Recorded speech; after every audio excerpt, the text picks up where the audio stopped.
I love slice of life anime. Hear me out. Slice of life anime are very simple and straightforward. Not saying that's a bad thing. The simplicity of the genre makes for a very relaxing sitting. The sweet feeling of watching the characters live everyday life is so satisfying and comforting. It makes you wonder if this is the same comfort Dream fans get. Oh, I'll give you $20 if you don't tell. Yeah, probably not. This genre is also very flexible. It can be a mix of romance, drama, fantasy, anything you want it to be. Hell, it can be Nyan Neko Sugar Girls, let's go! Because of this, we got a lot of fun slice of life anime, like a demon girl, or a business lady with a dragon maid deck, or a lewd hot sexy Gyaru cosplay. The genre focuses more on developing the characters rather than the plot, which in my opinion is the beauty of slice of life. A lot of them don't need Evangelion or Monogatari levels of crazy writing, as long as they give you that sweet feeling. There is one show I would like to talk about, however. A show with outstanding writing and achieves that slice of life warmness. You read the title, so let's dive into the Aquatope on White Sand. Prank him, John. You already know. The show opens to Fuka Miyazawa, who had just lost her dream job as an idol. If she looks familiar to you, she's the Connie girl. She was expected to return home, however she instead flees to Okinawa, so she won't face her family right after quitting her idol life. While in Okinawa, she finds an aquarium named Gama Gama. After exploring it a bit, she runs into a little fish that she relates to. She decides to take copium, and because of it, she gets a wild drug trip. Let's take a quick minute to appreciate this scene. I mean, look at this shit, dog. Oh my god, look at all the fishies. Oh, there's a fucking whale. We then meet our second, technically first, protagonist, Kukuru Misakino. She is the acting director of the aquarium and is determined to prevent the closure of Gama Gama. After learning this, Fuka decides to assist Kukuru in her dream of protecting the aquarium, as Fuka doesn't want her to feel the same thing she just felt, which was losing her dream. The show is really simple to the point that it's really relatable. I once had a place that brought me happiness, and when it closed down, it was just a sad feeling that was hard to let go. Watching these characters work hard to prevent that brings the one thing I did not expect to see in a slice of life show about marine life: stakes.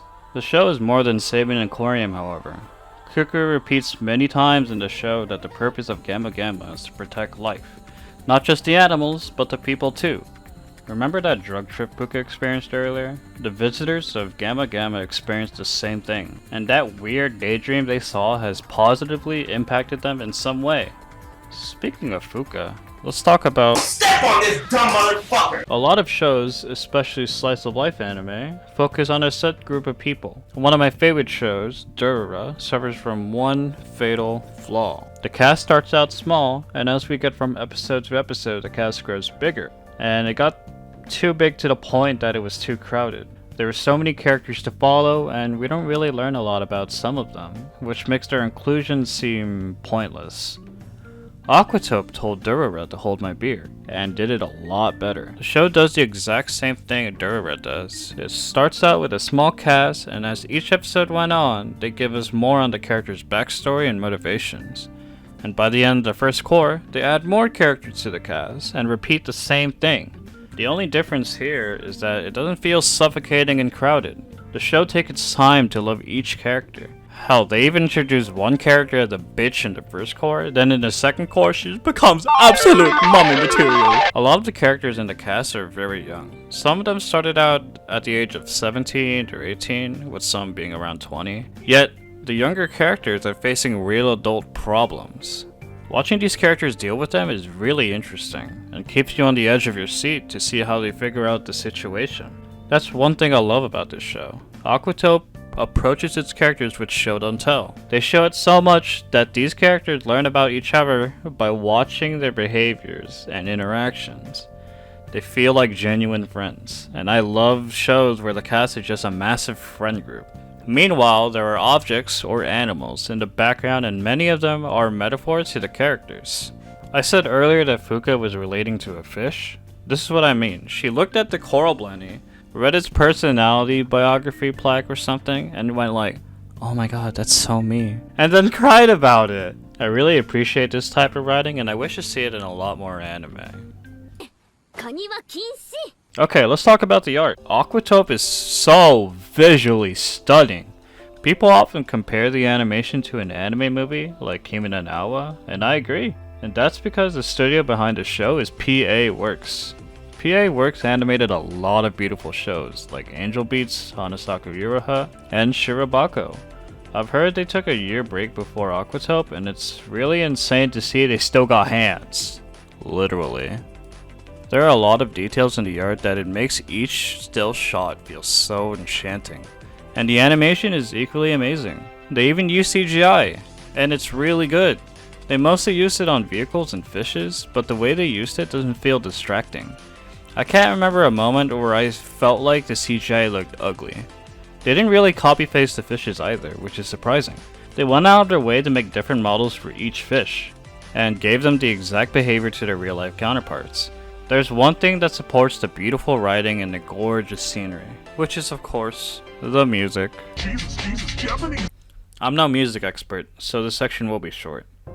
The soundtrack of the series is so memorable to me. What's playing in the background right now is one of the soundtracks of the show. You're going to be hearing it at the beginning of the show, and you'll be listening to it as the show goes on. You hear the soundtrack so much that you just grow to love it, and you won't get tired of it, because of how relaxing and beautiful it sounds. There are also a lot of serious and energetic soundtracks, and the music plays at the right time and makes each moment feel so full of life. Emotional and serious scenes are backed up with a soundtrack that sets the tone of the scene and makes it memorable. The same could be said when the show gets to have fun moments, or when the show wants to embrace you in its beautiful scenery. While on the topic of music, the openings were actual bangers, and I don't even like idol J-pop. I wish I could play them for you guys, but YouTube would shoot me if I did. Go look them up. But I love how the music captures this summer feeling. I read a comment on one of the openings, and it pointed out that the first one had a very dramatic tone, despite it being positive, while the second was completely upbeat with a lighter tone. I thought this was very interesting, because both songs followed the tone of their respective core. And for voice acting, I'm not an expert in this field either, especially since Japanese isn't a language I'm familiar with, but a lot of my friends told me that the acting is very good. In fact, a lot of the actors are very well known, and those who aren't did an outstanding job. When you're watching this anime, be sure to look out for the music. It's really nice. The soundtrack is just fantastic, and I hope you guys get to appreciate it as much as I do.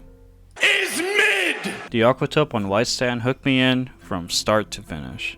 I was seriously shocked to hear that this show didn't get a lot of attention, especially since it came out in summer of 2021, which was unfortunate timing since a lot of good anime came out during that time. On top of that, a lot of people felt that the second core lost its momentum, which was pretty strange, as I felt it was interesting all the way through.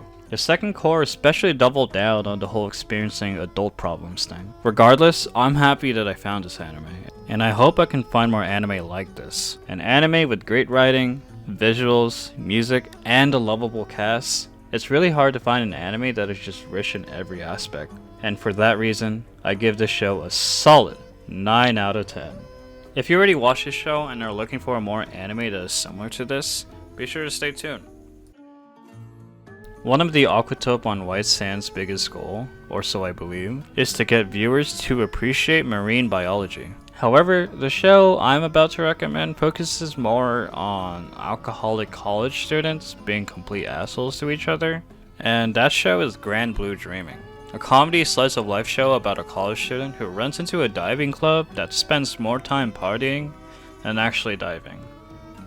If you want something like the character getting a job that is very unfamiliar to them and growing to love their job, you might like Hanasaku Iroha, which centers around a young girl who is sent to Japan's countryside, where she works at a hot spring inn as a maid while also trying to make herself a better person.